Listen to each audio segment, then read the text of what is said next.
Welcome to Live Daf, your online Daf Yomi Shir. Shalom Aleichem, welcome back to today's Daf Yomi, which is MOED KATAN Daf Zayin. We begin right on top of the Amud, and we're going to pick up with that discussion regarding protection of one's crops. So the farmer is trying to protect his field from the ishus, from the achbarim, all these types of animals, creatures, and pests. How do you go about it on Chol HaMoed? Tanakama maintains, no concern, just do whatever you need to do. Employ whatever means and methods that you typically do. You're trying to protect your field. It's a malacha for the sake of protecting from financial loss, hefsid, which is mutar on Chol HaMoed. However, Rabbi Yehuda Omer, misada ilan kedarkai. True, you can employ conventional means to trap these animals, provided we're speaking about a potential hefsed meruba, sadi ilan, orchards, fruit trees, which can be severely damaged by these pests. That justifies employing these conventional methods to trap the animals. But when it doesn't involve such severe financial loss, umi sadi alavan, a grain field which apparently doesn't really get damaged that severely, perhaps they don't eat it as much, the damage isn't as great, then although you can engage in getting rid of the pests, but it needs to be done with a shinoi. You have to deviate from the norm. Shaloi kedarkai. Perhaps it's more cumbersome, more difficult, but you have to keep with the spirit of Yom Tov. So you have to do it a bit differently to indicate today is Chol HaMoed. Taner Rabbanan. How do you go about this? What's considered norm? What's considered non-conventional means? Ketzad kedarkai. So typically, you are chayfer guma. The farmer digs a ditch, upon which he hangs up this trap and traps the animal. So that's kedarkai. Ketzad kedarkai, what's considered a non-conventional method. Noyitz shvud, he takes a rod, a bar, inserts it into the ground, right above where these animals live, right on top of their tunnel. Umake bekurdam, takes a hammer and bangs away, umaradid ha'adomim tachteh, which crumbles the earth, the ground beneath it, and collapses their home. And that's how you get rid of them. So it's a bit of a more cumbersome, a tircha method, but it's like a darka. It's deviating from the norm, in keeping with the spirit of Chol HaMoed. Tanya, we learned in a brayso. Rab Shimon ben Elazar Omer, Kisha Amru, Misad Elavan Shalai Kedarkai. Although, according to Rabbi Yehuda, and actually this corresponds to the Chachamim in our Mishnah, that if it's a Sad Elavan, which isn't necessarily going to be exposed to such severe damage, you must do it Shalai Kedarkai. Kisha Amru Misad Elavan Shalai Kedarkai. Amru. That is only said Ela Misad Elavan Hasmuch Alir. The grain field is next to the city. But if you have that sadi lavan next to a fruit tree, next to an orchard, where damage can be great if they go from one to the other, then you can apply ordinary standard procedure to trap these animals. Why shema yetzu misadi lavan? Sure, now they're in the sadi lavan, but what's their next stop? They'll go from there and destroy the trees. So we take the future into account. And in anticipation of this hefsed meruba, of the fruit trees being damaged by these pests, you can go ahead and employ conventional, effective means immediately to rid your field of these pests. Mishnah spoke about repairing a breach in the wall. On Chol HaMoed, you should just do a temporary job. Umekaran es apirtze b'moed. What does a mekaran mean? Ketan mekaran, what is considered a temporary procedure? Rabbi Yosef Amar, behutza v'dafna, employing branches and hutzas, palm branches, dafna, some other sticks from branches from another type of plant, another tree. So you're just taking branches and sticks and you're shoring up the breach in the wall. That's it. The rest you take care of after Yom Tov. Masis Tana, and the Brayso we learned a bit differently. You can use stones, but don't cement them. Sar b'tzror, you can add stones without adding cement. That's considered a temporary repair job. Amar Rav Chisda, you're meant to know that this whole concern, when is this said? When do we only allow a temporary job to be done? If it's a fence around your garden, so you're just trying to protect your plants, etc. So temporary procedure is enough, and more is not allowed. But if the wall around your courtyard, around your house, around your property, where you have your belongings, where you live, was damaged, that wall can repair properly. Why? So Rashi says, because over here you're dealing with potential, immense pseida. Pseida is seira. If thieves find a way into that property, and rob his possession. So, in the case of a kaisel chazer, says Rav Chisda, go ahead and repair it properly. Protect your property.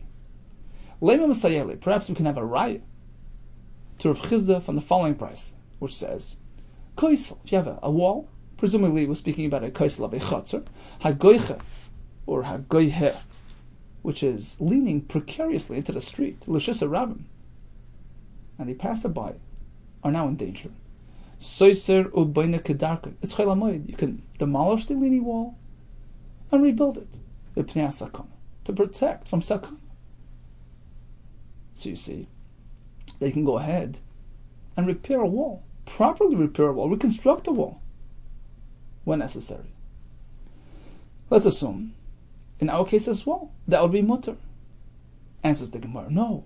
Hasam kedektoni tama. The Brisa explains itself in Pnei sakana. That's an exception because of potential harm and danger being posed on the passerby. But in our case, where it doesn't involve sakana, perhaps it would not be mutter.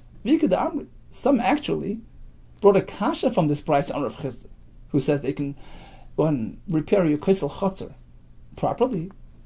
What does the Brisa say? Toshma, listen to the Brisa. Kaisel hagoicha l'shisa rabim. This wall is leaning over dangerously into the street. Soiser ubayna kedarka. V'pnei sakana. You can rebuild it to avoid sakana. V'pnei sakana in. Apparently, it's only because of sakana that it poses. Shloi v'pnei sakana loy. But otherwise, you wouldn't be allowed to repair and rebuild a wall. Perhaps this is going to be a kash or Rav Chisda, who allows rebuilding a wall even in a non-sakana situation, simply to protect property. Amluch Rav Chisda. No, of course, in my case it's mutter. The sakana element over there extends the heter even more than I do. Hasam soiser ubayna. Look at the wording of the Brisa. It's leaning over. It's posing sakana. So what do? What's the solution? You demolish the wall and reconstruct it. That's going a bit further. That's demolishing a pre-existing wall and rebuilding it. Hasam soiser ubayna. And that's only mutter because of sakana. Hacha, in my case, of a kaisel chatzar, I'm not proposing that he should demolish a wall. It's demolished, it's broken. Boina v'lei sois, it's just rebuilding, it's not demolishing. And therefore, in our case, you don't need the sakana element to justify it. You have said Mam and Yisera would justify rebuilding a wall that has already been breached. Asks the Gemara. Hasam Nabi, well, if you're telling me that the heter in that Brisa is because of sakana, Hasam Nami lister b'lei livni. Why are you allowing him to go ahead and demolish the wall? Okay, I understand. That makes sense. Otherwise it's going to topple over. B'lei livni, why do you allow him to rebuild that wall? If the reason is only sakana, and demolishing would be sufficient for that.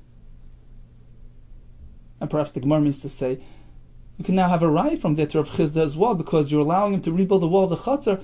Isn't that a raya that you can protect yourself and protect your possessions on Chol HaMoed? No, says the Gemara, that's not a raya. It came because if you compel him to demolish and without allowing him to rebuild, he's going to say, have a good day. I'm not going to break down my wall. I'm not going to leave my property exposed to thieves. So perhaps over there is a special heter. Sakana necessitates demolishing and rebuilding, because it's one package deal. It's not going to happen one without the other. But in our case, where you don't have that motivating factor, it's already breached. Who says you can go ahead and properly rebuild a wall? to protect from financial loss. So there's no real right to Rav Chisda. Amar Rav Ashi, but Masnisin, Amidek, if you take a close look at the Mishnah seems to be in line with Rav Chisda. But now Mishnah tells us that go ahead and rebuild on Chayil Moed is problematic. You can only makar as a pirza, but you can only do a temporary job in Chayil Moed. We're speaking about a chatzar, a kaisel gina, protecting a garden, but not a kaisel chatzar. How do I know that? The Ketani, what does the Mishnah say? On Chayil Moed, makrin, right, temporarily. But ubishvi is by nekadarkei on the 7th year in Shemitah. I can go ahead and rebuild. Do a proper building job. Dehicha. What type of wall are we speaking about? What is it enclosing? Ilem the chatzar, around the courtyard. Tzrichel meimar. What's the chiddush? Of course, on Shemitah I can't build a wall around my courtyard. I'm not working the land. It's not related to mitzvah Shemitah. Why would the Mishnah have to tell me that I can rebuild my house on Shemitah? Oh, we must be speaking about a wall around your garden, which it essentially protects your crops. And the chiddush is that I can do so on Shemitah. Even though it appears perhaps like I'm doing it to protect nitirus leperi, I'm creating a barrier to protect my peris, it's still mutter. I don't have to leave my garden exposed to all trespassers and animals, etc. So I'm allowed to do that. But on Chayil Moed, where malacha is aser, there is a concern, and only a patchwork job is mutter. Shema mina, there's a raya. Then in fact the Mishnah is discussing a kaisel gina, which on Chayil Moed I have to be careful with, but on Shemitah not. But as Rav Chisda tells us, if it involves potential hefsed meruba, it's around his property. In that case, even on Chayil Moed, you can go rebuild it properly. So bottom line is, to rebuild a wall on Shemitah is mutter in any case. In the case of sakana, you could even go ahead and demolish the wall and rebuild it. Now, Rav Chisda is mechadish that even on Chayil Moed, if it's a kaisel chatzar that fell apart, I can rebuild it. But by the Gina, we learn, no, only makaron. This temporary job, what is makaron? You have two pshatim, either some makeshift wooden fence or stones piled up without proper cementing.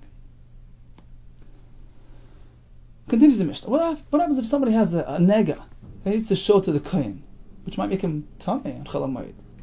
Does he go show it to the kohen or not? We have a machlekes. Rabbi Yehuda roin es hanegoim lahakol. Sure, go to the kohen, show it to him, and it's up to him. It's his prerogative. If he sees it's okay, he'll tell you, go home, you're tired. Otherwise, he'll say, you know what, we'll talk about it later. So he can be selective in the way he responds to the situation. Lahakol avalei lahachmer. They say no. It's either all or nothing.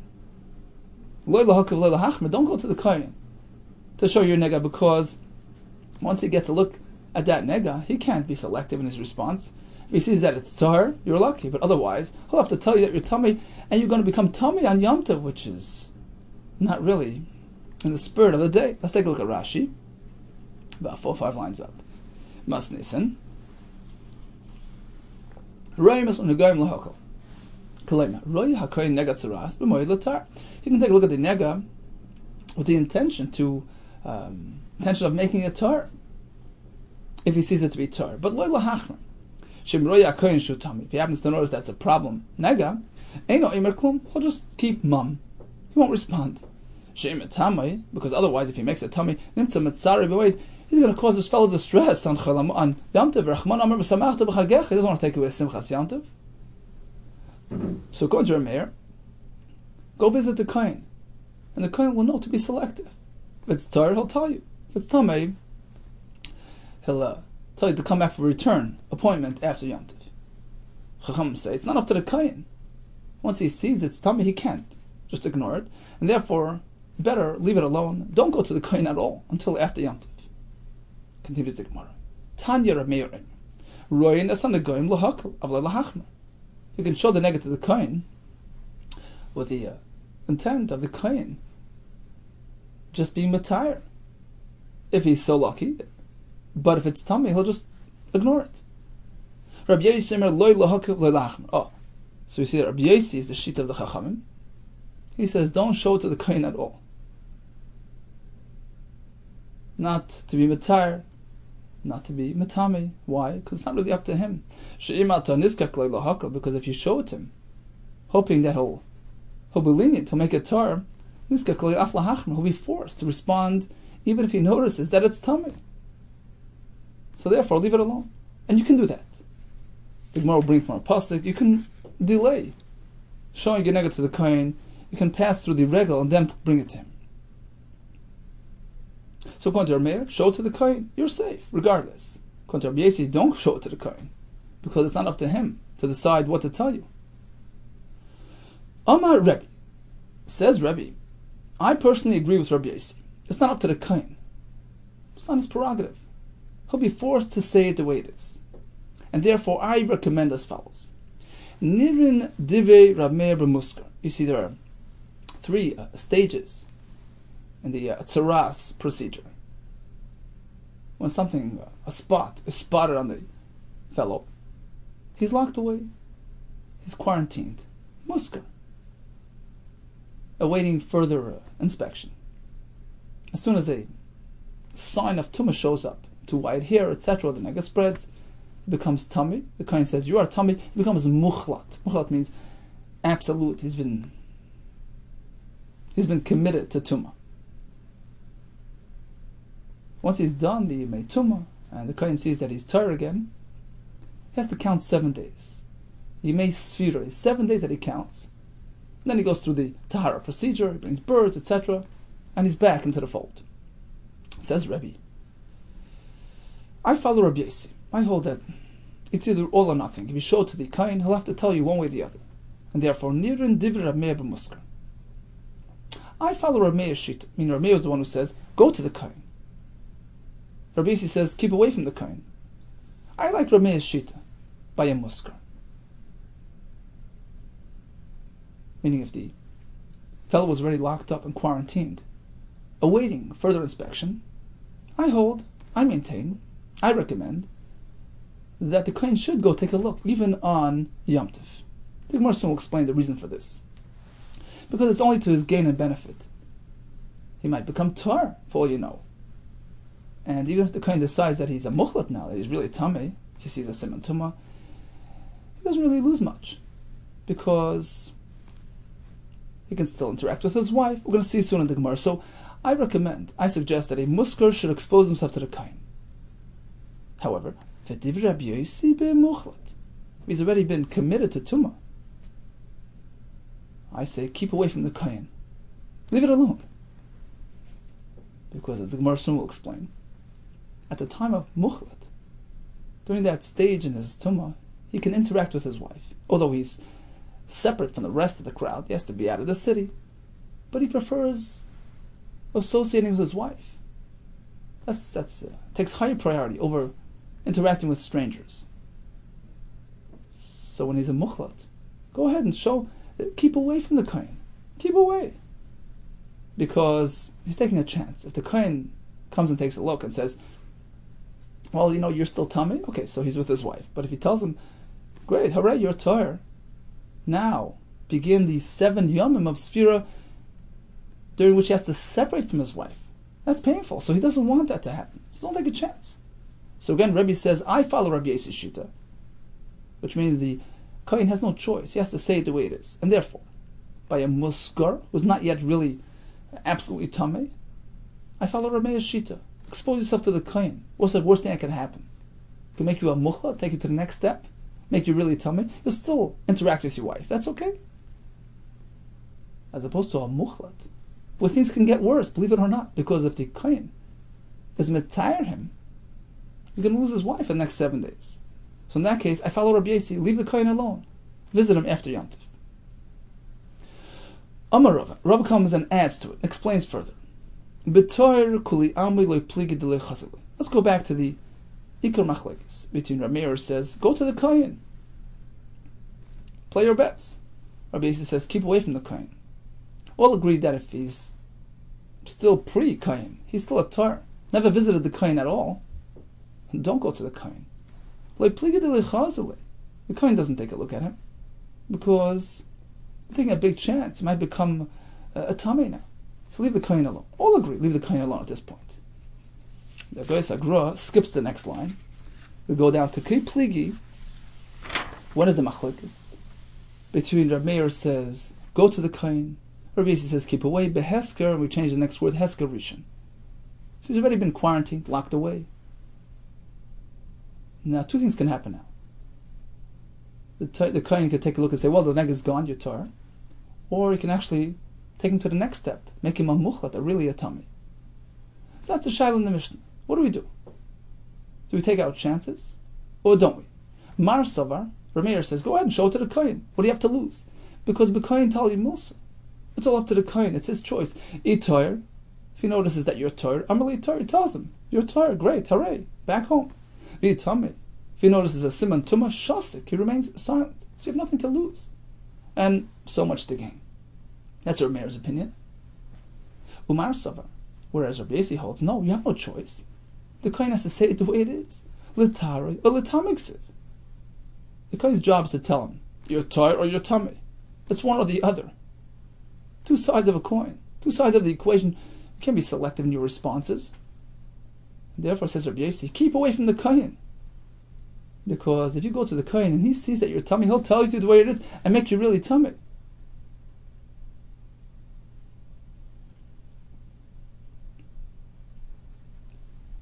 So therefore, just stay away. Remain a musgar, and at least you're not tamei. Okay, so bottom line is, Rameir says, go to the kohen. Rabbi says, keep away.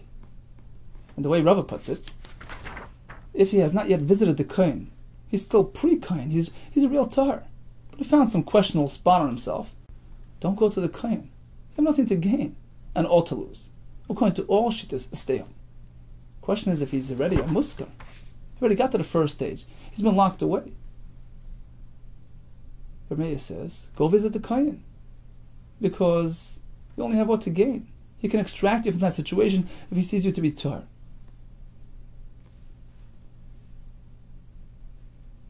And if he sees you to be tamei, shasik, he'll remain silent. He won't say anything. He won't lose anything. Rabbi Yossi says, no, you have a lot to lose. You're taking a chance, because if he sees tumah, he'll tell you the way it is. You'll have to leave the town and disengage from the rest of the crowd. He'll be mitzayir him, cause him distress on Yom Tov. So let's go back to Rebbe. Rebbe who tells us like this. I really hold the Rabbi Yossi's shita. I paskin like Rabbi Yossi. It's not up to the kohen to decide how to respond. And therefore keep away from the kohen. But Rebbe elaborated further. Not in every case do I recommend that. In some cases, actually, going to the kohen might help him, even according to Rabbi Yossi. So again, holding at this point, the Gemara holding like this: that Rabbi and Rabbi Yossi had a discussion, and as we just explained, Rav explained to us, the discussion applies in the case of Hesker. Are you going to lose or not? Rebbe added another element. He says like this: Omar Rebbe, Nirin div Rabbi Yossi b'muchlat. I follow Rabbi Yossi's opinion. Keep away from the kohen. He's a muchlat. Oh, we haven't discussed this stage yet. Muchlat is the point where he's already tamei. He's already committed to tamei. He's out of town, out of the shalish machnes, out of the city, separate from the rest of the crowd. But he has one thing going for him. He has his wife nearby, as we're going to learn soon. A mitzvah muchlat can interact with his wife. Therefore, says Rebbe, if he's a muchlat, I follow Rabbi Yossi. Leave the kohen alone. Don't go to the kohen at this point. V'divir Rameir b'muskar. But if he's only a muskar, prior, he's a pre-muchlat fellow. He's only been locked away, not yet committed. His situation is undecided, not yet committed to tumah. Divir Rameir b'muskar. I follow Rameir in this case. Go to the kohen, because you have a good chance of gaining. We'll soon explain what's going on here. So again, by muchlat, leave the kohen alone. By muskar, go to the kohen and take a chance. What do you mean by tani ifcha? We have a brayso which says the other way around, switches it around, that the muchlat should go to the kohen and not the muskar. What's going on here? So we seem to have two opinions within Rebbe. Which way to go? Answers the Gemara, Tanoihi, I'll leave the Rebbe. In fact, there are two versions, two Tanoim, or different versions of Rebbe's opinion. Before we proceed, we just need a short introduction. During the muchlat stage in the Mitzvah's life, although he's out of town, he's separate from the Olam. He doesn't have the Alma, the Gemara is going to say, he doesn't have interaction with the rest of the community. Right? This is Midah Keneged Midah, he spoke Lashon Hara, he separated people. He's now separate. But the halacha is, he has his wife, his loyal wife with him. He's mutar b'tash, he can interact with her. That's during the muchlat stage. But once he's out of the muchlat stage, the Kohen says, you're Torah, you're ready for the Patara process, which is basically a 7-day process plus another day. You may sphere even in council 7 days. We learn from a pasuk, he must separate from his wife. He can't interact with her. So that's the halacha that we're going to be following. It's actually a machlekes later, but that's the halacha that we're going to be following. That's the shita that Rebbe follows. A muchlat is mutar b'tashmish, and he may sphere is usher to interact with his wife. Okay? So knowing that, let's proceed with the Gemara. We have two versions of Rebbe. Again, Rebbe holds up Rabbi Yossi. Once you show yourself to the Kohen, he's going to have to say it the way it is. Therefore, says Rebbe, if he's already a muchlat, don't go to the Kohen. Follow Rabbi Yossi. Leave the Kohen alone on Yom Tov. Why? Because a muchlat is mutar b'ishtay. If you go to the Kohen, he might tell you your Torah, which will make him asur b'ishtay. He's going to turn into he may sphira, the next stage, which makes him asur b'ishtay. But if he's only a muskar, I follow Rav Meir. Go to the Kohen. What's the worst thing that could happen? He'll make you tamei, he'll make you a muchlat, he'll still be mutar b'ishtay. You only have what to gain because he might make you Torah altogether. That's one version. And we have ifcha, a brayso which goes the other way, and says that by a muchlat, go to the Kohen. Why? Because this brayso will hold, and that he likes interacting with the community more than his wife. That's more important for him. So at the stage of muchlat, he's totally separate, disconnected from the rest of the community. So go to the Kohen if you're muchlat. You only have what to gain. He might decide that you're Torah, in which case you'll start your Torah process and you'll reconnect with the rest of the community. So although he loses his wife at that point, but he has the community back. Tanoi aliba de Rebbe, two versions of Rebbe. Mar savar tzavsa de alma adefle. The second version of Rebbe, which told us that a muchlat should expose himself to the Kohen. That's because, according to that perspective, connecting with the community at large is more important to him than interacting with his wife. That stands higher on his list. In which case, a muchlat should go to the Kohen. He might go ahead and tell you your Torah, and you'll start your Yemei Sfira, although you have to disengage from your wife at that point. You lose your wife, but you get the oilam back. You get the community back. Omar Savar, the first version of Rebbe, held the other way around. According to that version, the muchlat should keep away from the Kohen, because he might harm you. The Kohen might make you Torah, in which case you'll start the Yemei Sfira. You have to disengage from your wife. Tzavsa, Mar Savar, Tzavsa de Ishta Adifalei. He prefers interacting with his wife.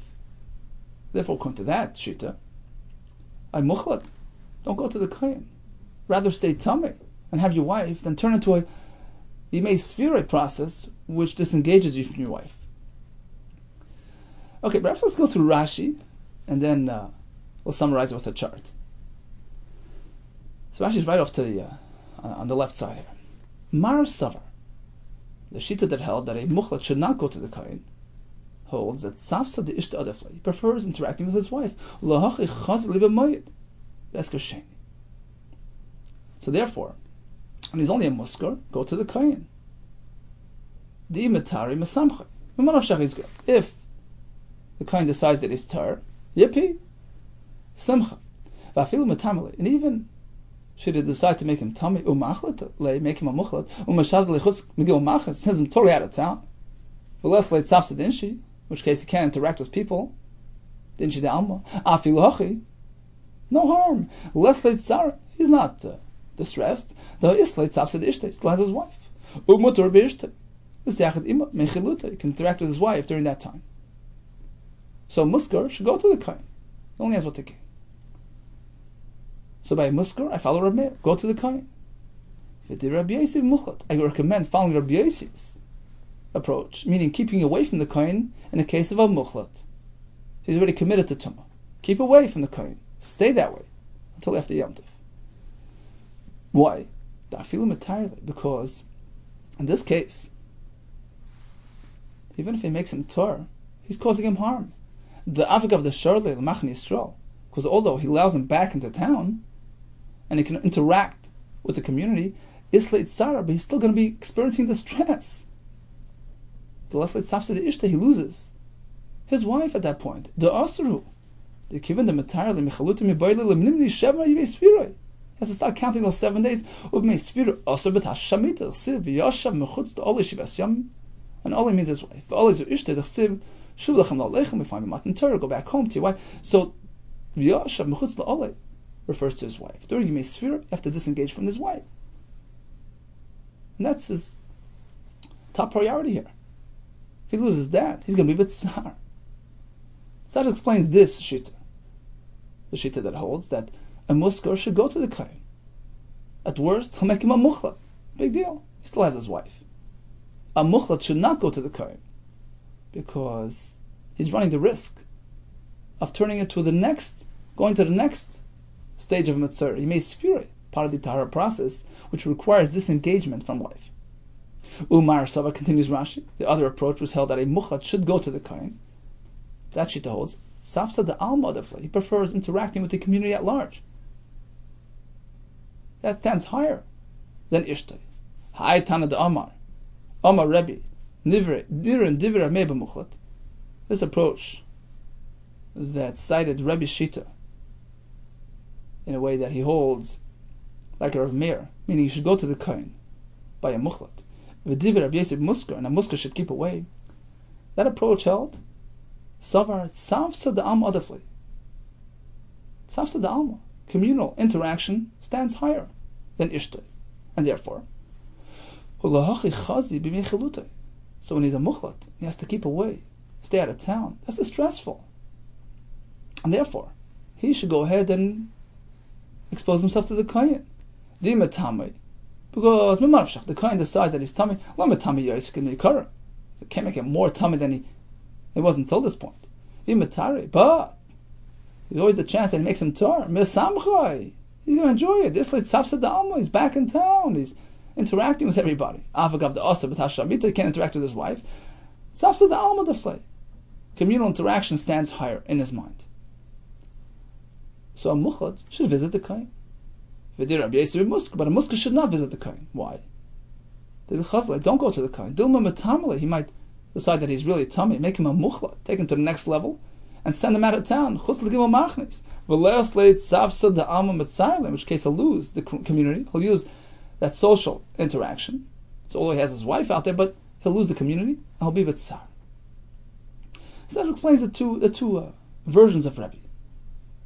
So bottom line is that Rebbe follows Rabbi Yossi. It's not up to the Kohen to decide what he's going to say. You see it, you have to say it the way it is. Therefore says Rebbe, I have recommendations. In a case where you can incur damage and harm, leave it alone. Don't go to the Kohen. Skip it for the meantime. In a case where you can benefit from going to the Kohen, go to the Kohen. Okay, so let's just summarize the Gemara up until this point. What is the halacha regarding taking a look at a nega during Chol HaMoed? We have Rav Meir who says it's up to the Kohen to decide. Roin lahakal. He can choose to be matar if he sees fit, and to keep quiet if he sees a problem. Rabbi Yossi holds lahakal lahachmer. It's not up to him. If he sees it, he has to say it the way it is, whether it results in a kula, meaning tar, or nechumra, meaning tummy. The way Rabbi explained it, if this potential Metzora is right now Tuhar, never visited the Kohen before, keep away from the Kohen. Don't take a chance. If he's already in the stage of Muskar, been locked away until further notice, in that case, we have a machlekes. The Meir says, have the Kohen take a look at it. And if he sees it's Tur, he'll send him home. Otherwise, he'll just keep quiet. He's not going to take him to the next level of muchlet. Rabbi Yossi says, no. Don't have the Kohen take a look at him, because if he notices that he's tummy, he's going to have to. He's going to be compelled to be matamim and be mitzayrim by sending him out of town. So, don't go to the Kohen. Rabbi follows Rabbi Yossi. In principle, he follows Rabbi Yossi. It's not up to the Kohen to decide how to react. Now, before we go into Rabbi, we have to know that a mitzvah muchlat is mutar b'ishtoi. But once he gets to the next step, meis sfiroi, which is part of the tahara process, he's also b'ishtoi. So knowing that, we'll understand Rabbi's opinion. Rabbi says, actually there are two versions of Rabbi. According to version 1, the muskar can go to the Kohen. Why? Because at worst, he'll make him a muchlat, in which case he'll have his wife. This shita holds ishtay adiv. Although he loses the crowd, he has to stay out of town, but he has his wife, and that's more important. A muchlat should not go to the Kohen because he might take him to the next level of Yimei Sfira, which compels him to give up his wife. The second version held the other way around. A muskar should not go to the Kohen because he might turn him into a muchlat, in which case he's sent out of town, he'll lose the crowd. Safsa da alma is more important for him, as opposed to a muchlat should expose himself to the Kohen and run that chance of perhaps becoming a tar and embarking on the Yimei Sfira, where he'll get back the crowd, although he loses his wife for the next 7 days, but he gets back the crowd, and that stands higher in his mind. So now working with the assumption that a muchlat is mutar b'tashim shamita, but once you get to the next phase of Yimei Sfira, you're asur. That's going to be the focal point of the next sugya hagemara. Remember the muchlat mutar b'tashim shamita. Do you mean to say that a muchlat is mutar, allowed to interact with his wife? Yes, certainly. Vatanya. Brisa says, "V'yoshav mechutz la'olei shivas yom." This is after. This is at the next point when he's already experiencing the tahara procedure during those 7 days. V'yoshav mechutz la'olei shivas yom. He has to remain outside his tent. It's just a term. She also b'tash shamita. Kvashi brought. He has to disengage from his wife during that period. Referring to a wife. Shnemar lech emor lehem. If the matan Torah and that disengaged, go and tell them to go back home. Shuv lechem lalechem.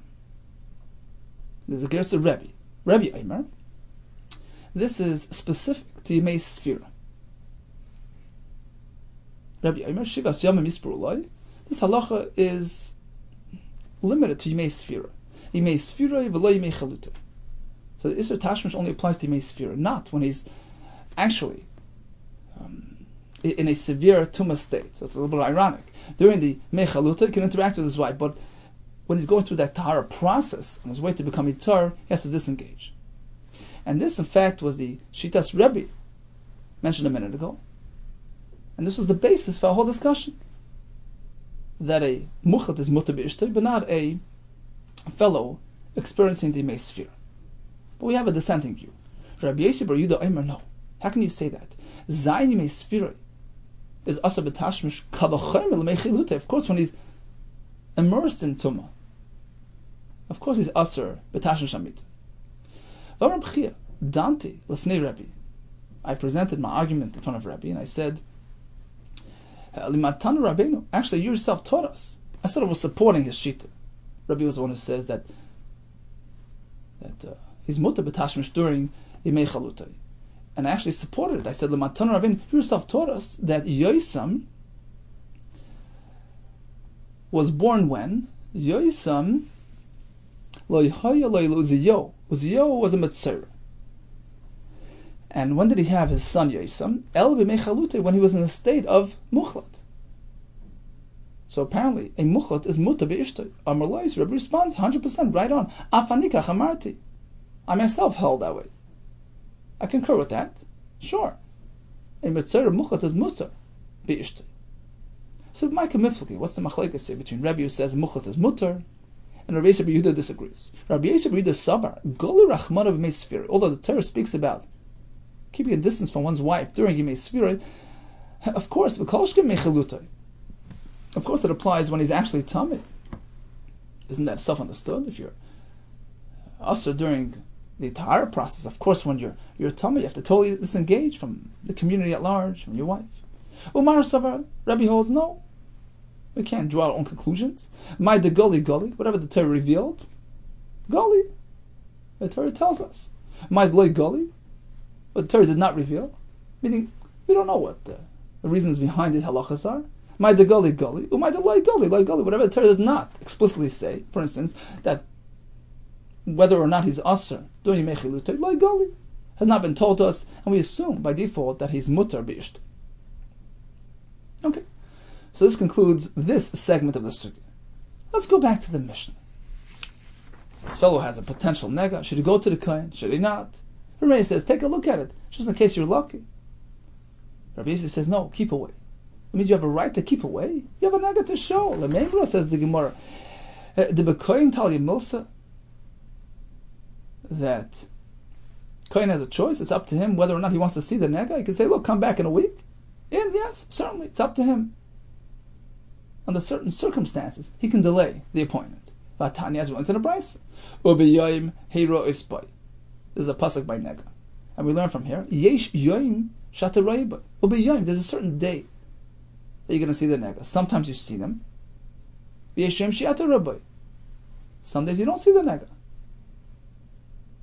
So you're not obligated to go take a look at the Nega. Mikan Amru. We learn from here. Chasan, after his wedding, shenilad by nega. Suddenly he sees a nega. Nice and loy. We give him a leeway. We allow him an extension. We don't take a look at the nega for the next 7 days. Zayin yimei mishta. That's why he experiences his sheva brachas with simcha. We don't interfere with his simcha.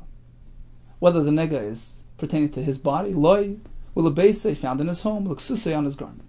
V'chein beregel, likewise on Yom Tov. We allow for that delay. Noisen le'shivas mi'aregel, we can wait until after Yom Tov. Div Rabbi Yehuda, who learns from this pasuk, or b'yom haros boy, that some days are accepted. Rabbi Yehuda, you don't need that pasuk.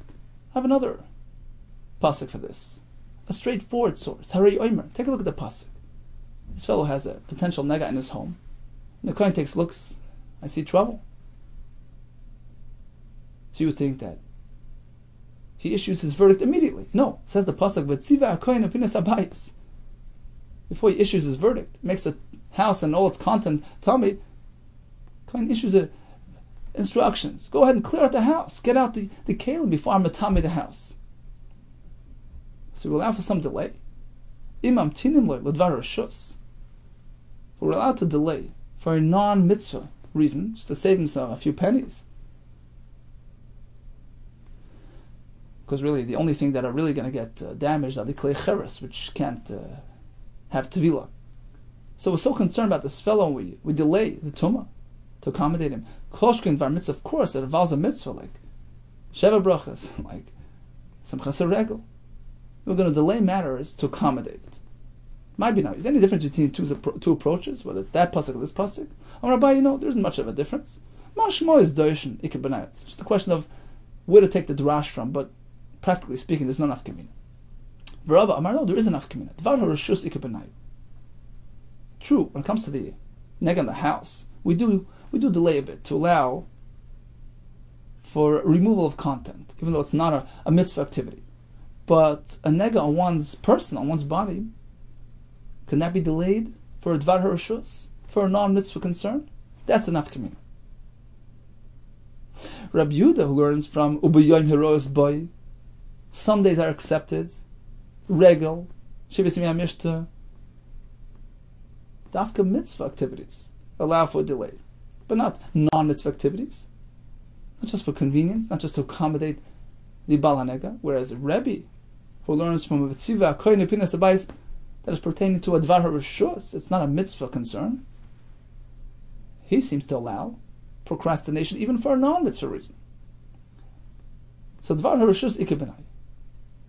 Rabbi Yehuda. Now, what does Rabbi Yehuda do with Rebbe's pasuk? V'tziva HaKohen Epinas HaBayis. Apparently, even if a Dvar Rishus we allow delaying, Masim like Abrin, you can't learn from there to a nega on one's body. I understand that the nega HaBayis, which is not personal, it's not on one's person.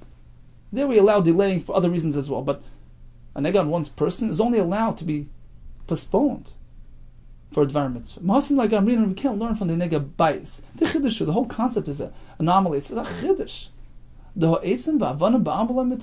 Typically, plain pieces of wood, stones, not makabel tumah. So the fact that a house can become tummy, that's a chiddush gadol, something unusual. Yeah, the Torah limits it. Torah restricts it. And Torah allows for some exceptions, for delaying, for Dvar Rishus. I understand, but in the case of a nega on one's person, in that case, perhaps delaying is only allowed for a Dvar Mitzvah, not a Dvar Rishus. But in any case, all agree that we can delay for Tzarech HaRegel, as we learn now. Be'ez Hashem will continue and so get tomorrow. Okay, so what do we learn today? This farmer who is being plagued by pests, how do you go about it? Tanakama says, Kedarkai, the way you usually do it, set up a trap, dig a hole, etc. Rabbi Yehuda says it depends. A Sadeh Ilan, which can incur tremendous damage, then you can do a Kedarkai. Likewise, if it's infesting a Sadeh Lavan next to a Sadeh Ilan, we can spread into the Sadeh Ilan likewise. But if it's just a plain Sadeh Lavan, you have to do it Shaloi Kedarkai with a Shinoi. What about building a wall on Shemitah and a Chalamoid? On Shemitah is no concern whatsoever. A Chalamoid, if it involves Sakana, you can do whatever you need, destroy it, rebuild it. But otherwise, so if it's a Kaisel of Egina, then according to the Mishnah, you could only be makrin as a pirza, some temporary procedure, whether it's husa v'dafna, twigs and branches, or, according to one approach, stones without cement. Rav Chizz is mechadish by a kaisel chotza, where you're protecting your property. Conventional building is mutter as well. What about taking a look at a neg on Chalamayid? Rav Machlekes between Rav Meir says, sure, take a look. Just in case he's lucky. He ends up being tar, because the Kohen can be selective in his responses. If it's tar, he'll tell him. If it's tam, he'll just ignore it until after Yom Tov, which you're allowed to do. Could Rabbi Yehuda say, no, you have no choice. You have to say it the way it is. Lahakal o lahachmer. So bottom line is, if this fellow had never yet come to the Kohen, leave it alone until after Yom Tov. But if he's a muskor, he's already at stage 1 of his nega, awaiting inspection, he's been locked away pending further observation. In this case, you have machlekes. Rameir says, show it to the Kohen just in case you're lucky, he'll make you tar. Rabbi says, no, don't show it because he might make you tummy. In which case, you'll be worse off than you are now. Rabbi tells us like this: I follow Rabbi Yossi. The Kohen has to say it the way it is. Now, being that a Kohen muchlat is mutter be'ishtoi, but once he gets to the next step, tahara process, meisfir is also be'ishtoi, the following situation will occur. We actually have two versions of Rabbi. According to version 1, he prefers interacting with his wife, and therefore, when he's at the muskar state, go to the Kohen. He might make you tar. He might make you a muchlat, in which case you'll maintain your relationship with your wife, and that's fine. But a muchlat should not go to the Kohen, because he might take him to the next step of Imei Sfiroi. If he decides that he's Kohen, that he's tar, he might take him up to the next step, in which case he'll lose the heta with his wife. According to version 2, Tzavsa da Alma Adafla, he prefers interacting with the rest of the community. And therefore, when he's a muskar, stay home, don't go to the Kohen, because he might take him to the next level, make him a muchlat, in which case he'll lose all contact with civilization.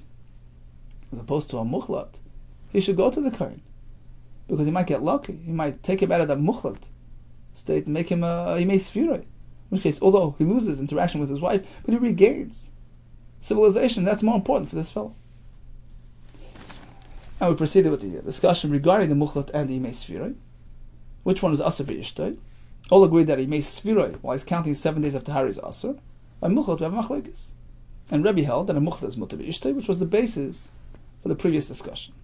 We concluded with this chiddush that a kohen can delay the appointment with the Baal Hanega until after Yom Tov, after Shevis Yimei HaMishta. Rabbi Yehuda learns it from the pasuk of B'Yom Yerois, which teaches us that he can take off some days. Rabbi learns from Avitziva Kohen Epinas Habayis. He we can delay issuing that verdict until he salvages all his content. Zero machlek is going to Rabbi yes.